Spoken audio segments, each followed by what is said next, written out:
نحمده ونستعينه ونستغفره ونعوذ بالله من شرور أنفسنا ومن سيئات أعمالنا من يهد الله فلا مضل له ومن يضلله فلا هادي له ونشهد أن لا إله إلا الله وحده لا شريك له ونشهد أن سيدنا وحبيبنا ومولانا محمدا عبده ورسوله الذي أرسله بالحق بشيرا ونذيرا وداعيا إلى الله بإذنه وسراجا منيرا فقد قال الله تعالى في كلامه المجيد وفرقانه الحميد أعوذ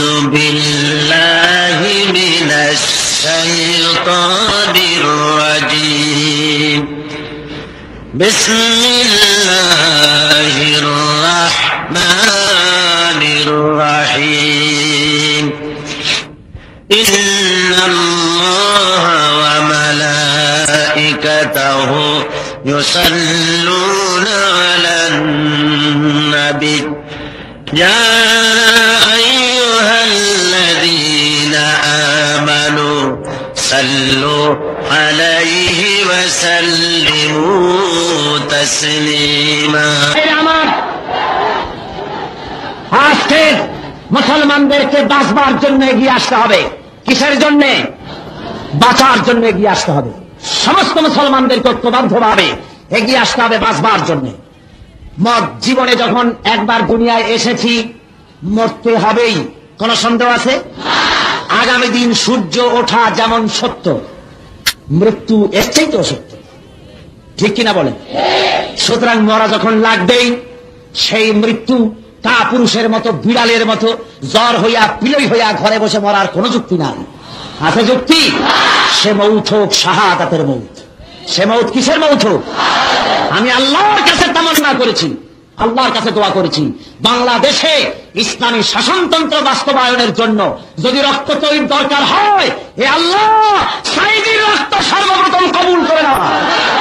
আমি রক্ত দিতে চাই আল্লাহর জমিনে দিন কায়েমের জন্য।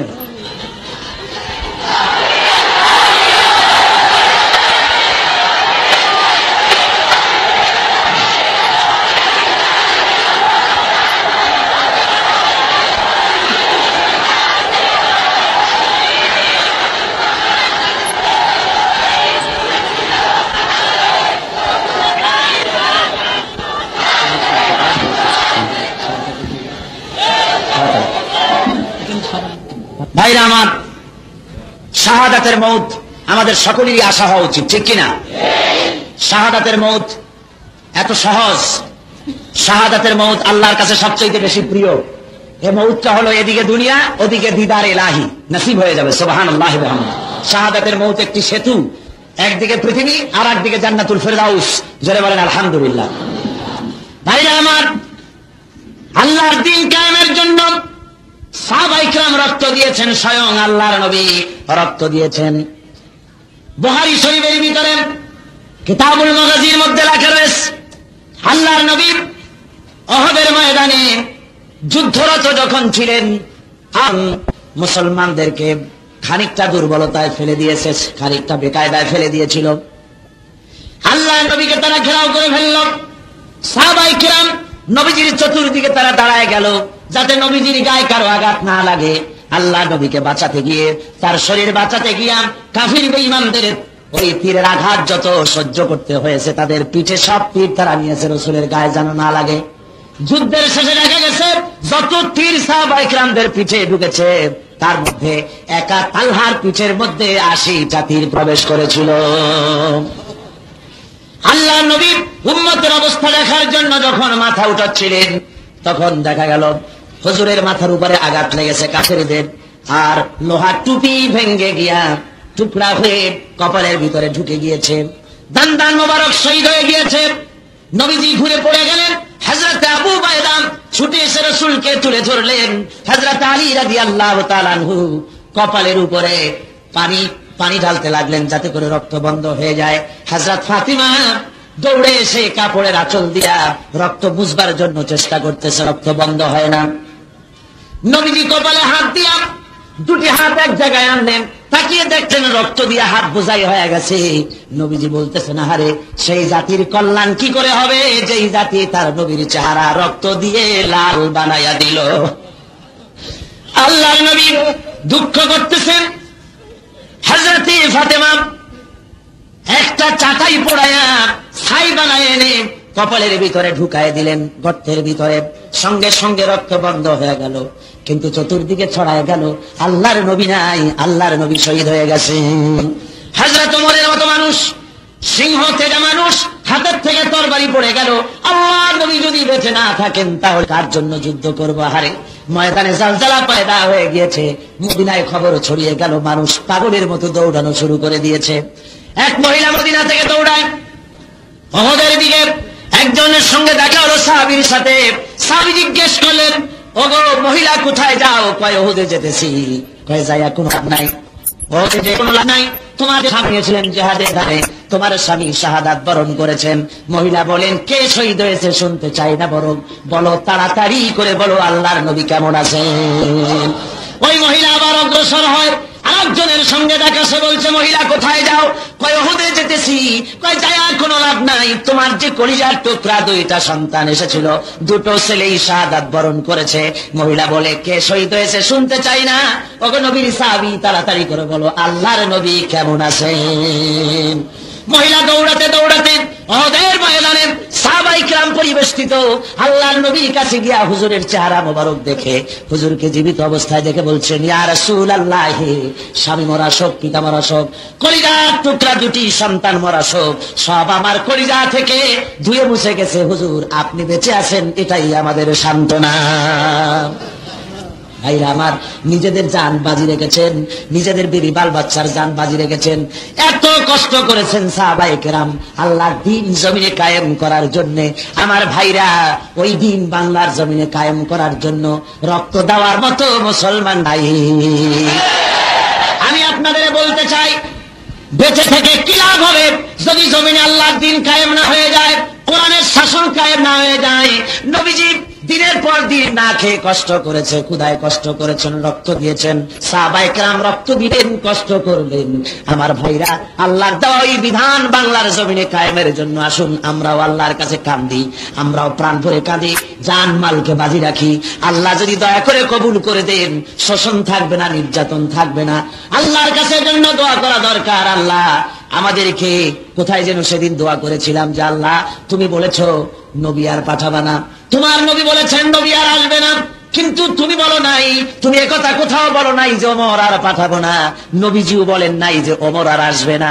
আল্লাহ গো, তোমার দরবারে বাংলার জন্য একজন ওমর আমরা চাই, হযরত ওমরের মতো একজন নেতা আল্লাহ এই জাতির জন্য তুমি কবুল করে নাও। একদিকে রাষ্ট্রপ্রধান হযরত ওমর রাদিয়াল্লাহু তাআলা, আর একদিকে কোথায় চলে গিয়েছেন সুবহানাল্লাহ হযরত আলী রাদিয়াল্লাহু তাআলা বলেন, হযরত ওমরের খেলাফত আমলে আমি ঘুমিয়ে আছি রাতের বেলা, আখেরি জামানার পয়গম্বর নবী মুহাম্মদ রাসূলুল্লাহ সাল্লাল্লাহু আলাইহি ওয়াসাল্লামের পেছনে আমি নামাজ পড়তেছি। মসজিদ নববীর ভেতরে হযরত আলীর স্বপ্ন। রাসূল যখন সালাম ফিরালেন, তখন বাবু সালাম থেকে একটা বুড়ি ঢুকলো, হাতে একটা পাত্র। বুড়ি ভিতরে ঢুকে হুজুরকে সালাম করে বলেন, হুজুর এই পাত্রের ভিতরে আমার নতুন বাগানের খোরমা আছে, এই খোরমাগুলি আপনি খান আর সাহাবায়ে কিরামদের মধ্যে ভাগ করে দেন। আল্লাহর নবী পাত্রটি হাতে নিয়ে জিজ্ঞেস করেন, তোমার নাম কি? একজন বলল, আমার নাম জুবায়ের। কয়টি? নাও 5টা। তোমার নাম কি? আমার নাম আবু সাইদ। নাও তুমি 4টা। তোমার নাম কি? আমার নাম আব্দুর রহমান। নাও তুমি 7টা। এমনি করে নাম ধরে পৃথিবীতে সর্বশেষ হযরত আলীকে বলেন, তুমি কে? হযরত আলী বলেন, হুজুর আমি আলী। আল্লাহ নবী হযরত আলীকে একটি খোরমা দিলেন। হযরত আলী রাসূলের হাত থেকে খোরমা নিয়ে নিজের মুখের ভিতর দিয়ে চিবাতে লাগলেন। মুখের ভিতরে রাসূলের দেওয়া খোরমা চিবাচ্ছেন, এমন সময় কানের ভিতরে আওয়াজ এলো, আসসালাতু খায়রুম মিনান নাওম। ফজরের আযান হয়ে গেছে। হযরত আলীর ঘুম ভেঙে গেল, কিন্তু তখনও রাসূলের দেওয়া খোরমার স্বাদ মুখের মধ্যে রয়ে গেছে। শুধু তাই নয়, সমস্ত ঘরটা রাসূলে পাকের জান্নাতি সুঘ্রাণে ঘরটা ভরে গেছে। আল্লাহর নবীর গায়ে, আল্লাহর নবীর জাসাদ মোবারকে এত ঘ্রাণ ছিল, কোন রাস্তা দিয়ে যদি নবীজি হেঁটে যেতেন, তারপরে তারা ওই রাস্তায় আসতো, তারা মনে করতো আল্লাহর নবী এই রাস্তা দিয়ে গিয়েছেন। ভাইরা আমার, হযরত আলী রাদিয়াল্লাহু তাআলা তাড়াতাড়ি করে উযু করেন, মসজিদ নববীর ভিতরে ঢুকলেন, তাকায় দেখেন হযরত ওমর ইমামতির মুসাল্লায় দাঁড়িয়ে আছেন। আমিরুল মুমিনিন তিনি ইমামতি করতেছেন। আর এদিকে হযরত আলী নামাজে দাঁড়ায় গেলেন, সালাম ফিরানো হয়ে গেল। হযরত আলী লক্ষ্য করে দেখেন বাবুস সালাম থেকে একটা বুড়ি প্রবেশ করেছে, হাতে একটা পাত্র নিয়ে। আমিরুল মুমিনের কাছে এসে বলেন, আমিরুল মুমিনিন, খলিফাতুল মুসলিমিন, এটা হলো আমার নতুন বাগানের খোরমা, আপনি খান আর আল্লাহর নবীর সাহাবায়ে কিরামদের মধ্যে ভাগ করে দেন। হযরত ওমর খোরমার পাত্র হাতে নিয়ে জিজ্ঞেস করেন, তোমার নাম কি? বলে, আমার নাম অমুক। নাও তুমি 5টা, তোমার নাম কি? অমুক। নাও 7টা। হযরত আলী দেখেন স্বপ্নের ভিতরে রাসূল যেমন দিতেছিলেন তেমনই তো দিতেছেন। দিতে দিতে সর্বশেষ হযরত আলীর বেলায় হযরত ওমর বলেন, তুমি কে? হযরত আলী বলেন, আমারে কি চিনতে ভুল হয়ে গেল নাকি? আমি তো আলী। কয়, তুমি নাও 1টা। হযরত আলী 1টা খোরমা নিয়ে বলেন, ওমর, পাত্রে তো খোরমা আরো আছে, একাধিক খোরমা তো দিতে পারো, আমার বিবি বাল বাচ্চা আছে, 1টা কেন দিলে? হযরত ওমর বলেন, ও আলী, বিগত রজনীতে স্বপ্নের ভিতরে আল্লাহর নবী জনাব মুহাম্মদ রাসূলুল্লাহ সাল্লাল্লাহু আলাইহি ওয়াসাল্লাম যদি তোমাকে একাধিক খোরমা দিতেন, আমি ওমরও তোমাকে একাধিক খোরমা দিয়া দিতাম। ভাইরা আমার, একদিকে আমিরুল মুমিনিন, ইসলামী রাষ্ট্রের প্রধান, আর একদিকে ইলমে মারিফতের কোথায় চূড়ান্ত পর্যায়ে আল্লাহ নিয়ে গিয়েছেন। সুতরাং আল্লাহর দ্বীন কায়েমের জন্য এমন একজন শাসকের প্রয়োজন যার এ ধরনের যোগ্যতা থাকবে।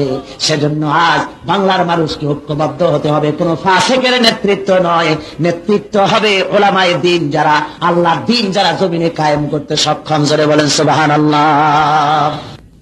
হাড়গোড় যখন গলে যাবে আমাদের, তখন আবার নাকি আমাদের জিন্দা করা হবে। এ বলে তারা হাসতো, তামাশা করতো, এটা একটা কথা। আবার প্রশ্ন করতাম, فقالوا أئذا كنا عظاما ورفتا أئنا لمبعوثون خلقا جديدا। আমরা মরে গেলে পরে, আমাদের মাংস গলে যাওয়ার পরে, হাড়গোড় মাটির সাথে মিশে যাওয়ার পরে আমাদেরকে নাকি আবার জিন্দা করা হবে, এটা একটা কেমন কথা? আইযা মিতনা ওয়া কুন্না তুরাবান যালিকা রাজুম বাঈদ। আমরা মরে যাব, মাটির সাথে মিশে যাব, আবার উঠানো হবে, মাথার মধ্যেই ঢোকে না, এটা একটা কেমন কথা? তারা বিশ্বাস করতে পারত না। আল্লাহ রাব্বুল আলামিন ওদের প্রশ্নের উদ্ধৃতি দেন সূরা ইয়াসিনের ভিতরে। আল্লাহ রাব্বুল আলামিন বলেন, মাইয়ুহয়িল ইযামা ওয়া হিয়া রামীম। হাড়গোড় গলে যাওয়ার পর, মাটিতে মিশে যাওয়ার পর কে চিন্তা করবে আমাদের? কে করবে? আল্লাহ বলেছেন, এর জবাব আল্লাহ কোরআন শরীফে বহুত দিয়েছেন, আমি সেদিকে যাব না। বহুত দিয়েছেন আল্লাহ রাব্বুল আলামিন, বহুত জবাব দিয়েছেন। একটি জবাব শোনাই। আল্লাহ বলতেছেন, আলাম ইয়াকু নুতফাতাম মিন মানিজ্জিন ইউমনা সুম্মা কানা আলাকাতান ফাখালাকা ফাসাওয়া ফাজআলা মিনহু যাওজাইনিল যাকারা ওয়াল উনসা আলাইসা যালিকা বিকাদিরিন আলা আই বান্দা, তুমি কি সবেগে নির্গত 1 ফোঁটা নাপাক পানি ছিলে না? সেখান থেকে আমি তোমাকে সুগঠিত করেছি, সুন্দর করে সুবিন্যস্ত করে মানুষের আকারে মায়ের পেট থেকে বের করেছি। আর ওই মায়ের পেটের ভিতরে কোনটাকে পুত্র সন্তান করেছি, কোনটাকে কন্যা সন্তান করেছি, কোনটাকে পুরুষ, কোনটাকে নারী করেছি। এই অবস্থা যে আল্লাহ করেছেন, সেই আল্লাহ তোমাকে আলাইসা যালিকা বিকাদিরিন আলা আন ইউহয়িল মাউতা, সেই খোদার পক্ষে কি এটা সম্ভব নয় যে আমার মৃত্যুর পরে তোমাকে চিন্তা করতে পারবেন? সম্ভব নয়? আরো জোরে চিল্লায় কোন সম্ভব নয়? নিঃসন্দেহে সম্ভব। সুতরাং কিয়ামতের দিন আল্লাহ রাব্বুল আলামিন সকলকে ওই কিয়ামতের মাঠে হাজির করাবেন। সবাইকে সেদিন উঠতে হবে। সবাই যখন উঠবে কিয়ামতের মাঠে, তখন এই কাফেরদের, কিয়ামতে পরকালে অস্বীকারীদের সবচেয়ে বড় রাগ হবে নেতাদের উপরে। কার উপরে হবে? জোরে কর, আরো জোরে কর, কাদের উপরে? সেদিন আল্লাহ এক ব্যবস্থা করবেন, ওই বেহেশতীরা জাহান্নামীদের দেখবে, জাহান্নামীরাও বেহেশতীদের দেখবে। জাহান্নামীরা দেখবেন আমরা যে পরকালের দাওয়াত আমাদের যারা দিয়েছিল, ওরা তো বেহেশতের ভিতরে কত আনন্দে আছে, আহারে ওরা কত শান্তিতে আছে, আর আমরা জাহান্নামে গেলাম অমান্য করে তাদের কথা। আবার ওই বেহেশতীরা দেখবে আমরা আল্লাহর হুকুম মেনে আল্লাহর আইন মতো কাম করে জান্নাতে এসেছি, আর যারা আমাদের কথা যারা শোনে নাই, কোরআন হাদিসের কথা যারা আমল করে নাই, বিরোধিতা করেছে, ঢিল পাটকেল মেরেছে, অস্ত্র চালায়েছে, বিরোধিতা করেছে, তারা আজকে জাহান্নামের ভিতরে দেখতে পাবে। আল্লাহ বলেন অবস্থাটা শোনো কেমন হবে। জাহান্নামীরা ক্ষুধার যন্ত্রণায় পানির পিপাসায় ছটফট করতে থাকবে, সহ্য করতে না পেরে ওই জান্নাতীদেরকে লক্ষ্য করে পরিচিত লোক দেখতে পাবে, বেহেশতীদেরকে জাহান্নামীরা ডাকবে, ওয়ানাদা আসহাবুন নারি আসহাবুল জান্নাহ আন আফিদু আলাইনা মিনাল মা আও মিম্মা রাযাকাকুমুল্লাহ। জাহান্নামীরা ডেকে বলে, ও বেহেশতবাসীরা, আমরা জাহান্নামে এসেছি, দুনিয়ায় যা করেছি সব ভুলে যাও। আমরা জাহান্নামের ভিতরে কষ্টে বাঁচি না, পানির পিপাসায় কলেজা ফেটে যায়, ক্ষুধার যন্ত্রণায় নাড়ি বুড়ি তন্ত্রী ছিঁড়ে যেতে চায়। আল্লাহ তোমাদেরকে যে রিজেক দান করেছেন, ওর থেকে কিছু রিজেক আমাদের দাও, অথবা আল্লাহ যে তোমাদের পানীয় দিয়েছেন তার থেকে কিছু পানীয় আমাদের দাও। হয় কিছু খাবার দাও, না হয় কিছু পানীয় দাও, আমাদের জান বাঁচে না। বেহেশতীরা ডেকে বলবেন, قالوا إن الله حرمهما على الكافرين। হে জাহান্নামীরা শোনো, আল্লাহ রাব্বুল আলামিন জান্নাতের সমস্ত পানীয় আর খাদ্য জাহান্নামীদের জন্য হারাম করে দিয়েছেন। এর থেকে একটা কণাও খাদ্য তোমরা পাবে না, এক ফোঁটা পানিও পাবে না। ভাইরা আমার, এবার বেহেশতবাসীরা বলবেন, ونادى أصحاب الجنة أصحاب النار أن قد وجدنا ما وعدنا ربنا حقا। বেহেশতবাসীরা বলবেন, ওগো জাহান্নামীরা, আল্লাহ আমাদের ব্যাপারে যে ওয়াদা করেছিলেন আমরা সমস্ত ওয়াদাগুলি ঠিকঠাক মতো পেয়েছি। আল্লাহ ওয়াদা করেছিলেন আমাদের কাছে, দুনিয়ায় যদি তোমরা আমার দিন কায়েমের জন্য রক্ত দাও, দিন কায়েমের জন্য যদি চেষ্টা করো, জানমাল কোরবানি করো, আমার নবীর কথা মতো যদি চলো, কোরআন মতো যদি তোমাদের জীবন চালাও, তাহলে জান্নাত তোমাদের দান করব। আমরা দুনিয়ায় তাই করেছিলাম বলে আল্লাহ তার ওয়াদা পালন করে জান্নাত আমাদেরকে দান করে দিয়েছেন। আল্লাহর ওয়াদা আজকে আমরা পুরোপুরি পেয়ে গেছি। ফাহাল ওয়াজাদতুম মা ওয়াদা রাব্বুকুম হাক্কান। ওগো জাহান্নামীরা, তোমাদের ব্যাপারে আল্লাহ যে ওয়াদা করেছিলেন সে ওয়াদা তোমরা ঠিকঠাক মতো পাইছো কিনা? তারা বলবে, ক্বালু নাআম, হ্যাঁ পাইছি। আল্লাহ ওয়াদা করেছিলেন, আল্লাহর সঙ্গে বিরোধিতা করলে, তাওহীদ ও রিসালাত আখিরাত যদি না মানে, যদি আল্লাহর দ্বীনের সঙ্গে বিরোধিতা করে, তাহলে আল্লাহ রাব্বুল আলামিন তাদেরকে জাহান্নামে দিবেন। এই কথাগুলি জাহান্নামীরা বলবে, কাফেরেরা বলবে, ওয়াদা মতো কাম হয়ে গেছে, আমরা আজকে জাহান্নামে এসেছি। ভাইরা আমার, ওই দিনে আল্লাহ রাব্বুল আলামিন ওই কিয়ামত সম্পর্কে বলেন, কিয়ামতের দিন আল্লাহর এই পরকালকে যারা অস্বীকার করেছে, আল্লাহর আয়াতকে যারা অস্বীকার করেছে, আল্লাহর জান্নাতে যাওয়ার জন্য তাদের কোনো সুরত নাই, বেহেশতে তারা যেতে পারবে না। সেদিন নেতা এবং অনুসারীদের মধ্যে ঝগড়া লেগে যাবে। কাদের মধ্যে লাগবে? কোন নেতা আর অনুসারী? নেতার অনুসারীদের মধ্যে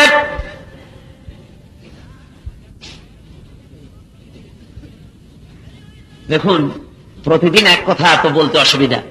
একটু চাপে আসেন না, সিটের রাত অসুবিধা হবে না। একটু চাপে আসেন, আমার দিকে, মঞ্চের দিকে চেপে আসেন। সবাইকে বলছি, আল্লাহ বেহেশতে জায়গা প্রশস্ত করে দিবেন। জোরে বলেন আমিন। জোরে জোরে জিকির করেন, বৈশা বৈশা, দাঁড়ায় না, বসা অবস্থায় সামনের দিকে আসেন। লা ইলাহা ইল্লাল্লাহ, জোরে।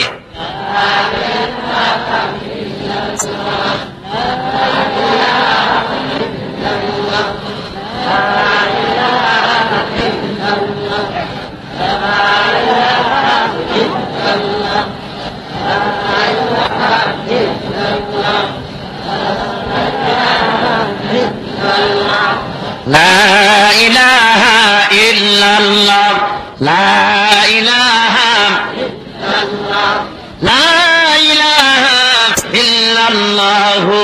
মুহাম্মাদুর রাসূলুল্লাহ। বসে পড়ুন, আর এক সেকেন্ড দাঁড়াতে দেওয়া হবে না। বসেন। এই ছেলেরা কোথায় যাচ্ছে? বসো ওখানে। আপনার পাশে যে দাঁড়ায় তাকে সেখানে বসাই দেবেন, কাউকে হাঁটতে দিবেন না। বন্ধুগণ, কিয়ামতের দিন ঝগড়া হবে নেতার মধ্যে আর কার মধ্যে? অনুসারীদের মধ্যে। ভালো করে শোনেন, যেই সব নেতারা পরকালের ব্যাপারে অনুসারীদেরকে হুঁশ করায় নাই, পরকালের ব্যাপারে কথা বলে নাই, এই দুনিয়ার শুধু হাবিজাবি কাজ করার জন্য নির্দেশ দিয়েছে, চরিত্রবান বানাবার জন্য চেষ্টা করেনি, কিয়ামতের দিন ওই অনুসারীরা নেতাদেরকে দিকে ডেকে বলবেন, فقال الضعفاء للذين استكبروا إنا كنا لكم تبعا। অনুসারীরা বলবে কিয়ামতের দিন, ও আমার নেতারা, দুনিয়ার বুকে আমরা তোমাদের অনুসারী ছিলাম, তোমরা যা বলতে আমরা তাই শুনতাম, তোমরা বলতে দেওয়ালে দেওয়ালে লেখো, আমরা তাই লিখতাম, তোমরা বলতে অমুকের বাড়ি যায় বোমা ফাটায় আসো, তাই ফাটাইছি, ঠিক কিনা? তোমরা বলেছো অমুক দলকে পিটাও, তাই পিটায় আসছি, তোমরা বলেছো জবাও করো, মানুষ জবাও করছি, তোমরা বলেছো অমুক জায়গা লুট করে আসো, তাই করেছি। নেতারা তোমরা যা বলেছো আমরা তাই শুনেছি। তার দুনিয়ার ময়দানে ফাহাল আনতুম মুগনুনা আন্না মিন আযাবিল্লাহি মিন শাই। ও নেতারা, দুনিয়ায় তো সব কথা শুনেছি, আজকে কি তোমরা পারো আল্লাহর কঠিন শাস্তি থেকে আমাদেরকে একটুখানি রক্ষা করতে পারো? ভাইরা আমার, অনুসারীরা যখন এ ধরনের কথা বলবে, এ ধরনের প্রশ্ন যখন অনুসারীরা নেতাদেরকে বলবে, নেতারা তখন বলবে, قالوا لو هدانا الله لهديناكم। নেতারা বলবে, আল্লাহ যদি আমাদের হেদায়েত দিতেন তাহলে আমরাও তোমাদের হেদায়েত দিতাম। তার মানে হলো দুনিয়ায় আমরা গোমরাহ ছিলাম, তোমাদেরও হেদায়েত দিতে পারি নাই। যেসব নেতারা বোমাবাজি করতে বলে, দেওয়ালে দেওয়ালে লিখতে বলেছে বন্দুকের নল হইতে,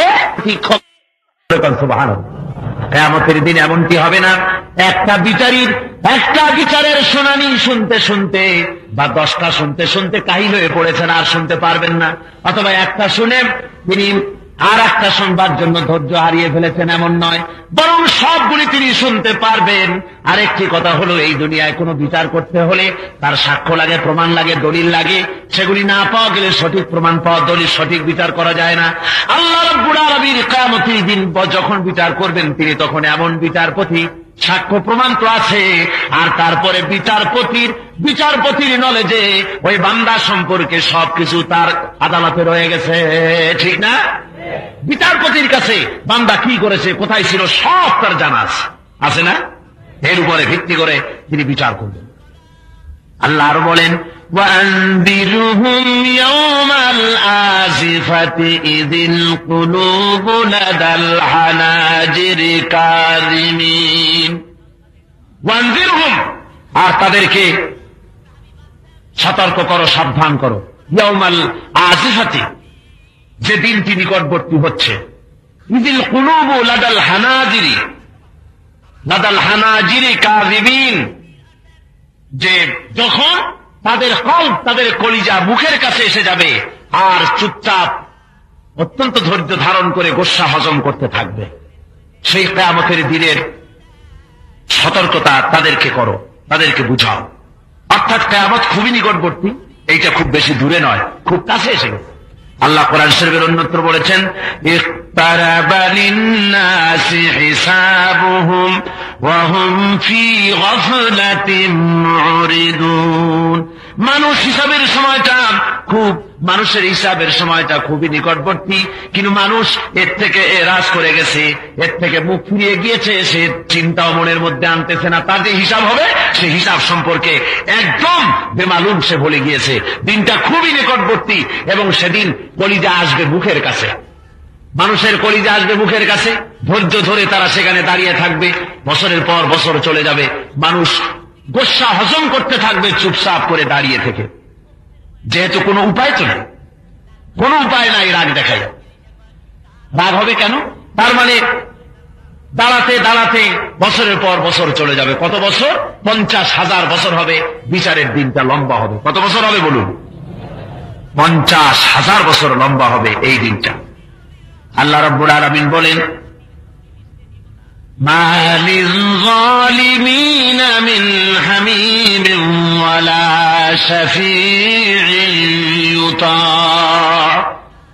সেদিন জালিমদের কোন হামিম মানে বন্ধু পাবে না, তারা সাহায্যকারী পাবে না। হামিম বলা হয় এমন বন্ধুকে যে বন্ধু অন্য বন্ধুকে মারতেছে বলেছে নিজের জানকে বাজি রেখে তাকে উদ্ধার করতে যায়, তাকে আরবিতে হামিম বলা হয়।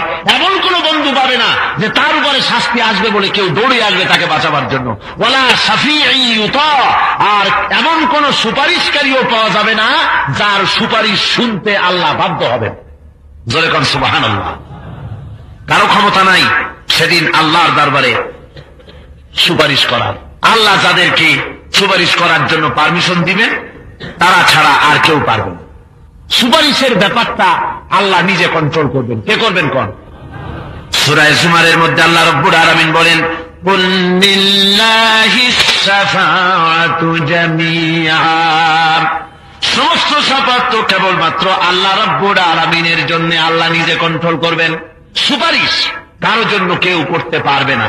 হ্যাঁ, আল্লাহ যাকে নির্দেশ করবেন সুপারিশ করার জন্য, আর যার জন্য করবেন কেবলমাত্র সেই, আর কেউ।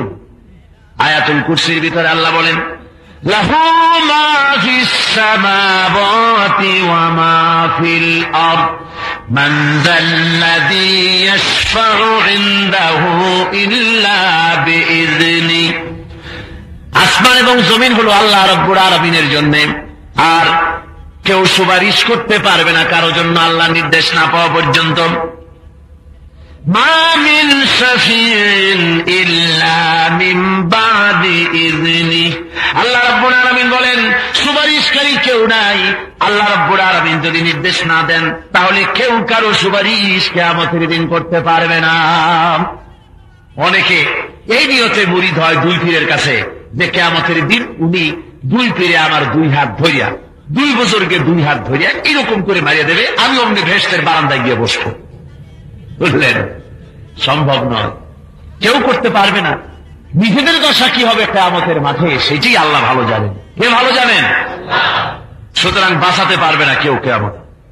আল্লাহ রাব্বুল আলামিন বলেন, এই লোকগুলি ওই সব বুজুর্গ আর ওই সব দেবদেবীর কাছে দৌড়ায়, তার কারণ কি?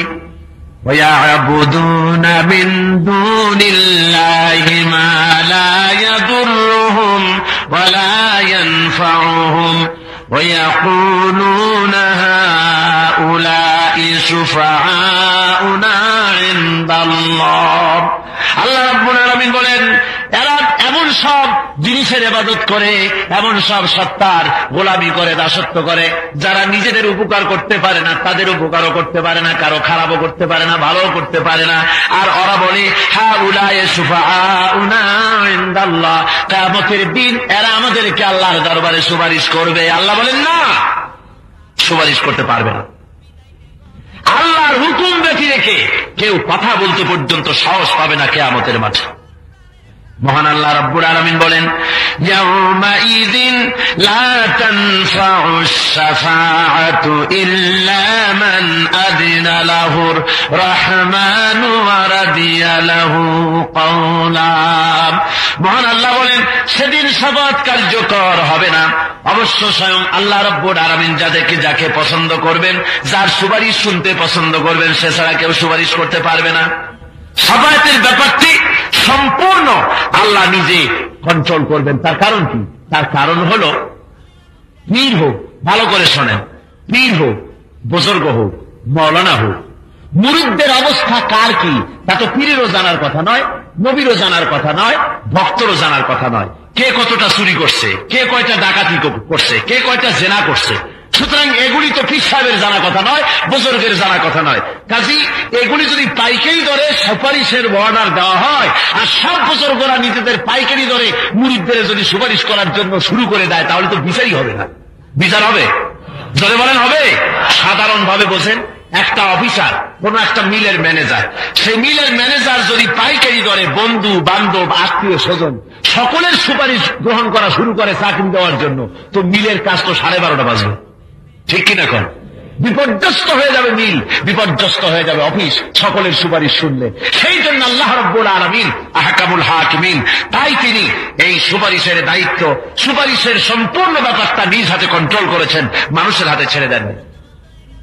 কিয়ামতের দিন 50,000 বছর মানুষ দাঁড়িয়ে থেকে হয়রান হয়ে যাবে। তারা বলবে আল্লাহ রাব্বুল আলামিন, তারা হয়রান হয়ে গিয়া হযরতে আদম আলাইহিস সালামের কাছে গিয়ে বলবেন, আবাল বাশার, আমরা বিপদে পড়ে গেছি, আমাদের ব্যাপারে আল্লাহর কাছে সুপারিশ করুন।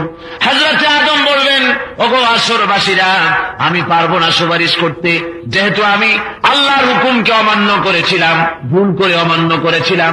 আমি জানি না আজ হাসরের ময়দানে আল্লাহ রাব্বুল আলামিন আমার সঙ্গে কি ব্যবহার করবে, আমার জানা নাই। সুতরাং তোমরা যাও হযরত নূহ আলাইহিস সালামের কাছে, দেখো তিনি কিছু করতে পারেন নাকি। হাসরবাসীরা হযরত নূহের কাছে চলে যাবে। নূহ আলাইহিস সালাম বলবেন, আমার দ্বারাও সম্ভব হবে না, আমি সাহস পাবো না আল্লাহর সামনে কথা বলার। তার কারণ হলো,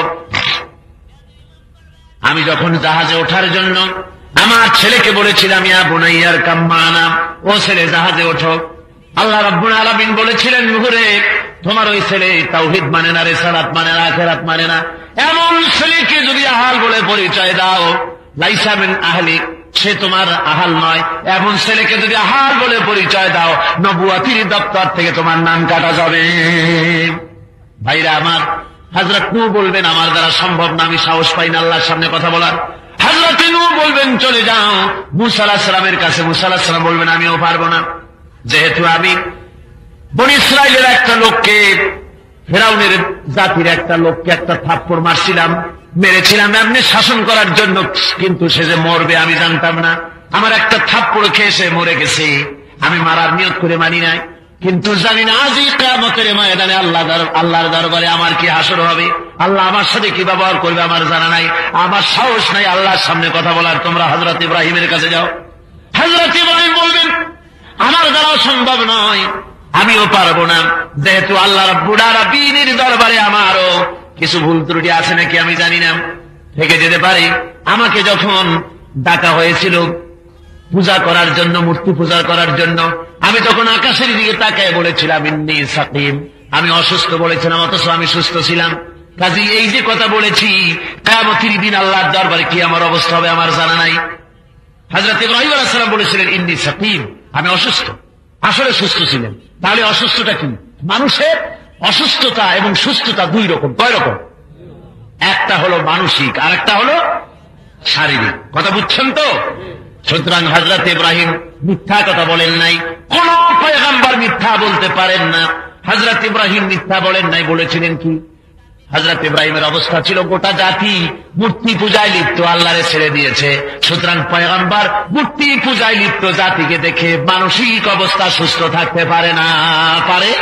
সুতরাং মানসিক দিক থেকে তিনি অসুস্থ ছিলেন। এতটুকুন কারণে হযরত ইব্রাহিম বলবেন, কিয়ামতের ময়দানে আমার সাহস নাই আজ আল্লাহর দরবারে গিয়ে তোমাদের ব্যাপারে সুপারিশ করার, বরং তোমরা চলে যাও হযরত ঈসার কাছে। হযরত ঈসা বলবেন, আসরবাসীরা, আমিও পারবো না তোমাদের জন্য সুপারিশ করতে। তার কারণ হলো, গোটা দুনিয়ার খ্রিস্টানেরা আমাকে আল্লাহর ছেলে বলেছে। জোরে বলেন নাউযুবিল্লাহ। খ্রিস্টানেরা বলেছে, وقالت النصارى المسيح ابن الله, আর আমাকে আল্লাহর পুত্র বলেছে, অথচ আমি তাদেরকে বলতে বলি নাই। এই যে আমার আল্লাহর পুত্র বলেছে, আজ এই আসরের ময়দানে আল্লাহ আমার সঙ্গে কি ব্যবহার করবে আমার জানা নাই।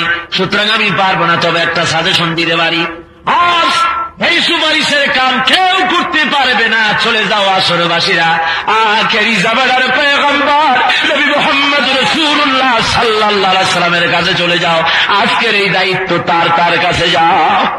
হাসরবাসীরা দেখবে আল্লাহর নবী মাকামে মাহমুদের সিজদায় থাকবেন। হাসরবাসীরা বলবেন, ইয়া রাসূলুল্লাহ, আমরা বিপদে পড়েছি, মুসিবতে পড়েছি, আমাদের জন্য সুপারিশ করুন।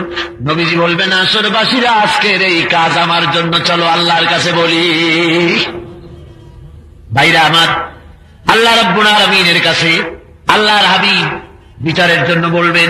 রব্বুল আলামিন বলবেন, হাবিব বেহেশতি মানুষ, তুমি বাঁচো, তোমার উম্মতের বেহেশতি মানুষ বাঁচা দাও। তোমার উম্মতের বেহেশতি বান্দাগুলি আমার, তোমার উম্মত বেহেশতে কারা কারা যাবে তুমি বাঁচা নাও। আল্লাহর নবীর স্ত্রী হযরত আয়েশা উম্মুল মুমিনিন বলেন, ইয়া রাসূলুল্লাহ, কিয়ামতের দিন লক্ষ কোটি কোটি মানুষের মধ্য থেকে লাখো লাখো পয়গম্বরদের উম্মতের মধ্য দিয়া, এত মানুষের মধ্য দিয়ে আপনার উম্মত আপনি কেমনে বেছে নেবেন? হুজুর বলেন, আয়েশা রে, কোন ঘোড়ার চেহারা যদি থাকে গোরাম মুহাজ্জালিন, কপাল যদি সাদা থাকে, এই কপাল সাদাওয়ালা ঘোড়া যদি হারায় যায়, অন্য ঘোড়ার ভিতরে বড় আয়েশা ওই সাদা কপালওয়ালা ঘোড়াটারে তালাশ করে সে পাবে কিনা ঠিক মতো? হযরত আয়েশা বলেন, হুজুর নিঃসন্দেহে পাবে, কোনো অসুবিধা নাই। আল্লাহর নবী বলেন, আয়েশা রে, কিয়ামতের ময়দানে লক্ষ কোটি কোটি মানুষের ভিতরেই আমার উম্মত আমি তালাশ করে পাবো, আমার বেহেশতি উম্মতগুলি যারা নামাজ পড়েছিল, নামাজের ওযুর কারণে তাদের হাত এবং চেহারাগুলি নূরে ঝকমক করতে থাকবে, ওই দেখে দেখে আমার উম্মত আমি বেহেশতে নিয়ে যাব। ভাইরা আমার, বেঈমান যারা নামাজ পড়ে নাই, আল্লাহর নামাজ আদায় যারা করে নাই, ওরা বলবে, ওরা যখন দেখবে তারা বাদ পড়ে গেল, আল্লাহর নবী তাদের সুপারিশ করে না, ওরা তখন বলবে, নবী আমিও তো আপনার উম্মত, আমারও সুপারিশ করেন। আল্লাহর নবী বলবেন, শোকান শোকান লিমান গায়্যারা মিন বাদি, সরে যাও, দূর হয়ে যাও, তুমি আমার উম্মত নও। যদি তুমি আমার উম্মত হতে, তাহলে এই নূরের চমক তোমাদের চেহারায় আমি দেখতাম।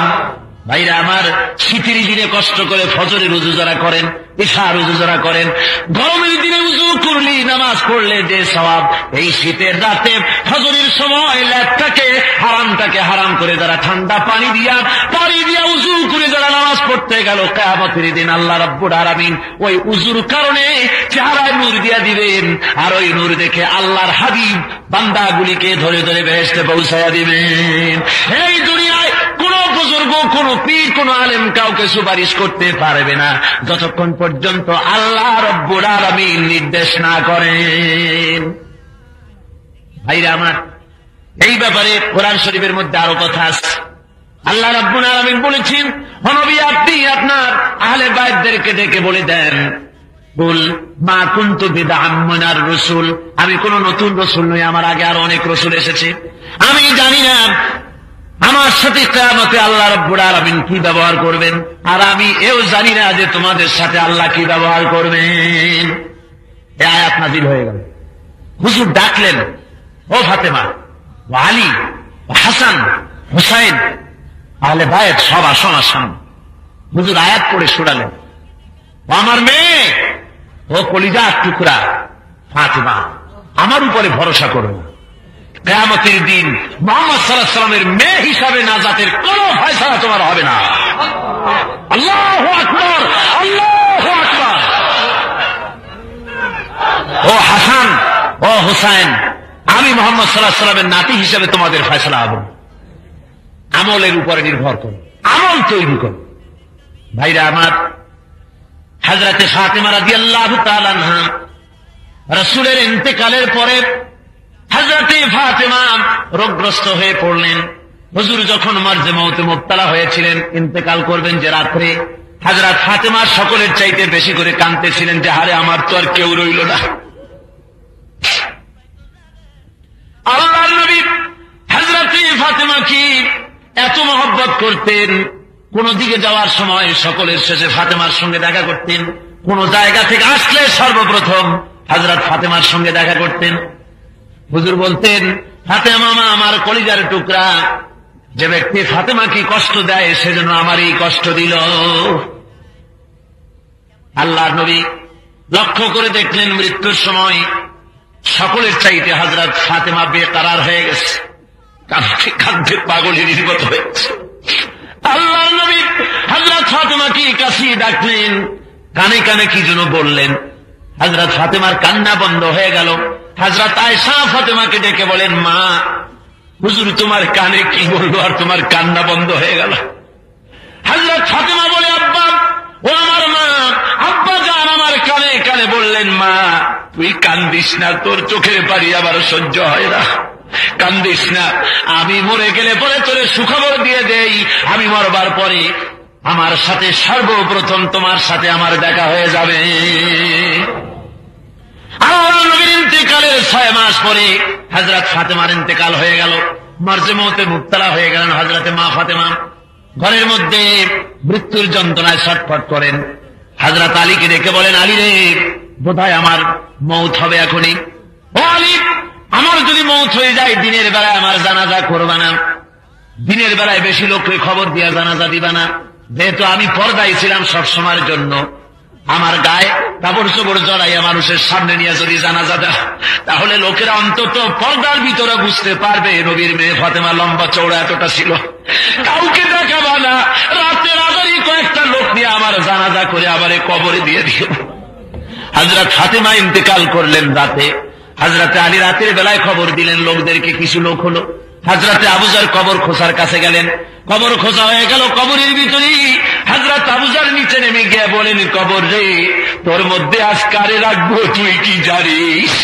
এরে কবর, তোর ভিতরে আজকে যারে রাখবো তিনি হলেন বেহেশতের সরদারিনী, বেহেশতের সমস্ত নারীদের সরদারিনী খাতুনে জান্নাত মা ফাতেমা। খবরদার কবর ফাতেমার সঙ্গে বেয়াদবি করবি না। কবরের থেকে কোনো আওয়াজ নাই।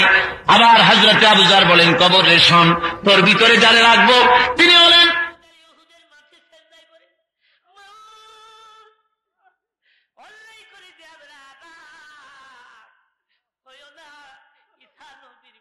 তোমার বন্ধুকে আকাশে তুলে দিও না।